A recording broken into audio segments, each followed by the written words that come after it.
Education Today. I'm Jacob Klingensmith, a junior from Ford City High School in the Armstrong School District. And I'm Annette McCadden, a junior from Ford City High School in the Armstrong School District. Tonight, we're going to remember a historic day that happened in Ford City High School recently. Ford City High School's baseball field was renamed after former coach Don Maines at a half-hour ceremony on Saturday, April 10, 2010. The public took part in the celebration as well as the Sabres varsity baseball game against Deer Lakes that followed the ceremony. In March, the Armstrong School District of Board Directors adopted a formal resolution naming baseball field after Coach Maines, who in 1987 led the baseball team to win both the WPIAL and the PIAA state championships. Maines was a coach and guidance counselor at Ford City Junior-Senior High School from 1965 to 1989. He served as baseball coach at Ford City Junior-Senior High School from 1981 to 1989. To talk more about this amazing individual, we have some very special guests. Coach Don Maines himself and Dennis Harriger, a pitcher who played for Coach Maines on the 1987 championship team and went on to play in the major leagues. Welcome to Education Today. Thank you for being here today. Mr. Maines, congratulations on your recent honor for a history of great coaching for so many young people at Ford City. Tell us how it all began. How did you get started coaching? The principal, Mr. Charlie, asked me to fill in for Tom Round, who had gone to the service. And so I picked it up there and coached until I retired. And that, as far as getting into it, back during my time, there was no legion or anything like that. You just went out and played. And that's the way it happened there. We went out and formulated a type of coaching that fit with the boys. Mr. Harriger, you've also had a great career in baseball, and you played for Mr. Maines during the championship season of 1987. What was it that brought you to baseball as a young person? Where did baseball take you? Well, I had two older brothers who were very much involved with the Little League at that time. And as a tag-along, I'm the youngest. I wanted to be outside doing what they were doing and would go to their Little League games and wanted to be out on the field. So they got me interested in baseball at a very early age. Baseball literally took me all over the world, all over the United States. I played in probably 30 or 40 different states. I ended up playing in Seoul, Korea, Taiwan, Mexico, and Japan. Wow. Mr. Maines, what childhood or young adult experience helped from when you are as a person, as a coach? Well, I had a friend that we spent all day, every day together with our 49-cent baseball. We played from morning till night. I was before Legion and all types of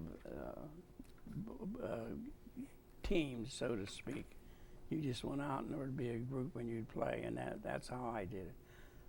My parents lived in Cleveland for a couple of years, and I played Legion ball out there, and it just kept building, and then finally you got to the point where in my case, I spent a lot of time playing on the coal mining teams, because they all, every coal mine had a team, and they paid you to play. So that was kind of the thing that kept everything moving. Oh. 1987 was a special year for Ford City High School baseball, the year of the state championship. Can you both walk us through the season up through the winnings, the state championships? What were some of the major milestones of that season? You want to take it first? No, go ahead. Well, if I remember correctly, and I had to get the yearbook out this morning to refresh my memory, it has been 23 years. We started the season 3-2, and I think a lot of us on the team were disappointed in the fact that we lost a couple of close games early in the year, and we realized that we weren't invincible like we thought we were. We ended up going 18-1 from that point on. Once we got into the playoffs, our first game, and I don't know if Coach Maines remembers this, was a 2-1 win against Clairton at the Kiski High School field, which was a rain-shortened 5-inning game. And if that game hadn't got rained out, you still have 2 innings of ball left to play. Anything could have happened. So we had a few games where we maybe got lucky, but we played 5 or 8 games with 1-run games, and we were very fundamentally sound offensively and defensively. I just happened to have the scores written down to emphasize them. Once you got through this regular season, you had to win 8 games to be the champion of the state. And our first game, we played Clairton. We beat them 2-1. The second game, we beat Wilmington 5-4. The third game, we beat Charleroi 2-1. Then the next game, we beat New Brighton 9-0. The next one, we beat Penn Valley 1-0. And then we beat Northern Bedford and New Brighton. We beat New Brighton actually twice doing that. We beat New Brighton the second time, 7-1, I think it was. And then the championship game, we beat Newport 1-0. Close game. Yeah, much of it was because of Denny. Denny was an excellent high school pitcher and did a great job, and all the kids did. What we had done, we had come up with a way of coaching, which was a combination football and baseball, and the kids really worked at it, and we never hit. We never had one of our pitchers throw batting practice or anything. We always hit the machine, and Coach Gladys Geske, he sat there and watched every ball that was in and critiqued it to get them to be able to do a good job. Before I came to IUP, I had no idea what college would be like or what role I would play or where I'd be in the future. But when I came to IUP, everything changed. I met people who really made me feel like I belonged. I had great classes at a great nationally ranked university. Hi, my name's Megan Miller. I'm a fine arts major, and this is my university.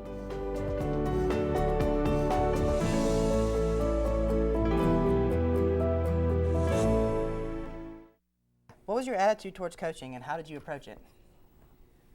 Well, since I coached football most of my life, and I played an awful lot of baseball, and the thing about baseball, it takes a long time to practice. If you go out there and let everybody hit 10 hits and this and that, so we come up with a point that we hit the machine, and during the day they might get at least 50 hits, and we did that. And then just like the infielders, for example, the infielders would catch 100 balls every day. We were based on that, and the good thing about it, the players went right with what we were doing. They didn't complain about it. They worked to improve, and when you see some of the scores that we had, you can see where that worked out. And they really, if I wanted someone to move from third base to first base, they would do it and not complain about it. So, Mr. Harriger, what was it about Coach Maines that made him such a remarkable coach? Well, he had a very calm teaching style. He never yelled at us for making mistakes. And he never got too excited when we won a big game, and he never got down on us when we lost the game that we should have won. He just kept an even demeanor, win or lose, and that makes the players feel comfortable in the coach. So now we come to the April 10th dedication ceremony. How did the idea for renaming the Ford City High School baseball field come about? This is a question for both of you. Alumni Association. What? The Alumni Association. Oh, the Alumni Association. got started the idea, and then they took it to the principal, and from the principal it went to the board, and the board okayed changing the name to Don Maines Field, and I was very appreciative of that. Well, what sort of events were on the agenda the day the ball field was renamed? Who spoke? What kind of festivities took place? Well, the principal of Ford City High School opened it up, and he addressed and introduced me, and then I introduced Coach Don Maines. I know some of the local businesses gave out flowers, shoelaces in purple and gold. They passed out peanuts, popcorn, and Cracker Jacks like in the old times. I understand we have some footage or pictures from the ceremony. We certainly appreciate these fine pictures, which were graciously provided to us by Learner Photography. Let's take a look.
I understand the 1987 championship still inspires baseball players who are 16 and 17 years old today, which is why the renaming of the Ford City High School baseball field is so special to today's students.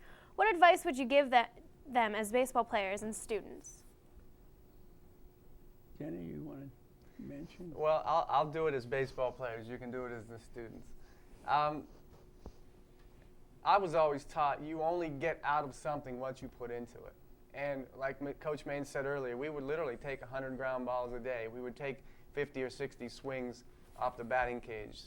And we didn't just practice when we had practice. I remember some Saturdays there would be an open gym, and Coach Maines would say, I'll be in there if anybody wants to come in. And it wouldn't be one or two guys, it would be the entire team would show up.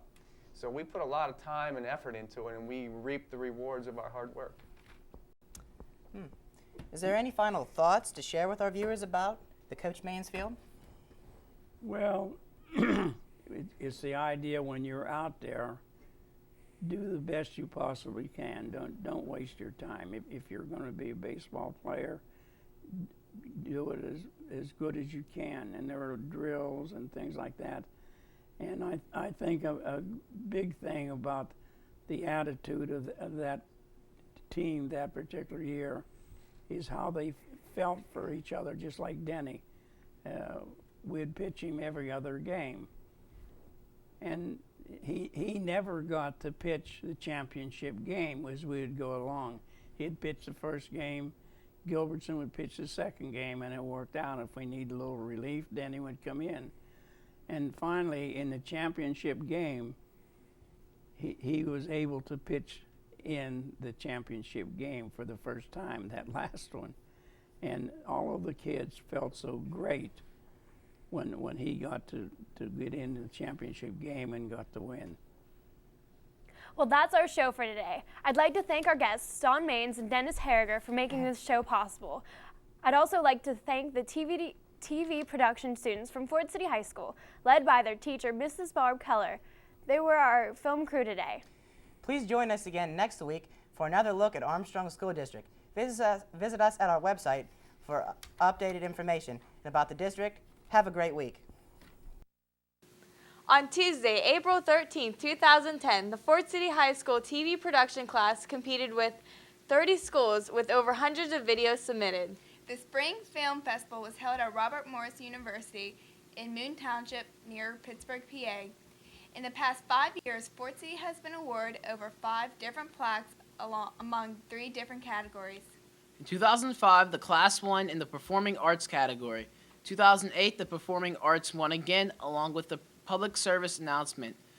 In 2009, the Imaginative category won, and this year, in 2010, the Performing Arts Award was presented to Ford City. We are proud of our students and our program and our winners. Go Ford City!